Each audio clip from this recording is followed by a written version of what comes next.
All right, and kind of the last topic here, with a single question, let's talk about the customer experience. So there's a lot of research out there that will identify that customers are willing to pay more for a great customer experience. So as owners and brokers of our companies, how are you using technology to enhance and increase the customer experience? And that's going to start with Michael.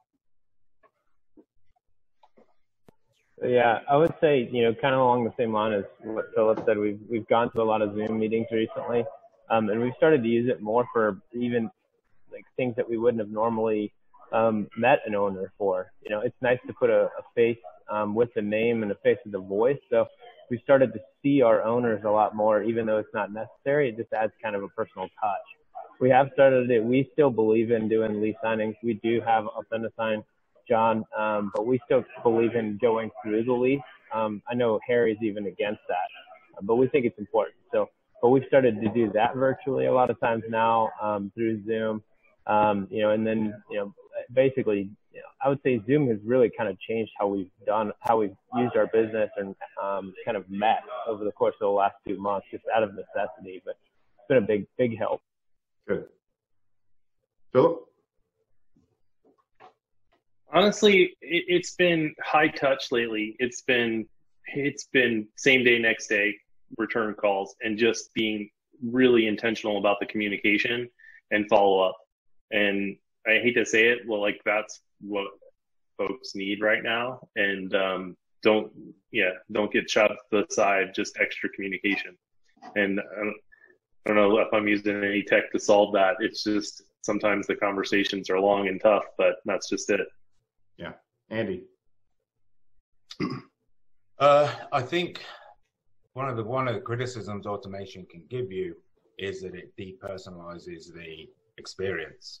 And I think really that's the rub with Appfolio, in that they'll introduce an initiative or a feature, but it's kind of an all or nothing thing, right? And the difference between an accidental landlord and an investor landlord is huge.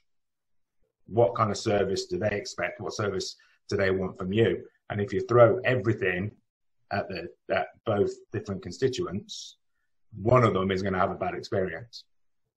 So what's being more granular about your data is, and your workflows, is that you can tailor the experience and customize the experience so it matches the expectations of your client. And that's where I think the industry is going. Yeah. Awesome. John? Yeah.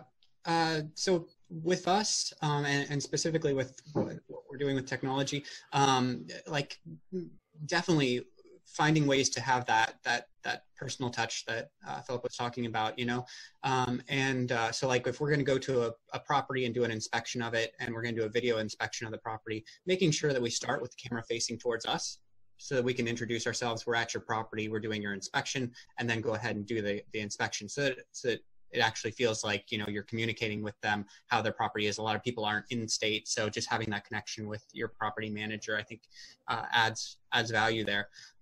With it, I think for us, what my goal has been is, because I like to have information-rich emails. And so I use automation to be able to grab a lot of information so that owners are well informed with the automation.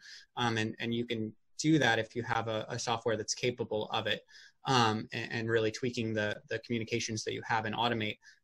So I really start with a very thorough email that's can be automated and custom, and then I make sure it comes from my virtual assistant, or it comes from somebody in the office, so that hopefully 90 or more % of the communications can be automatic and go through.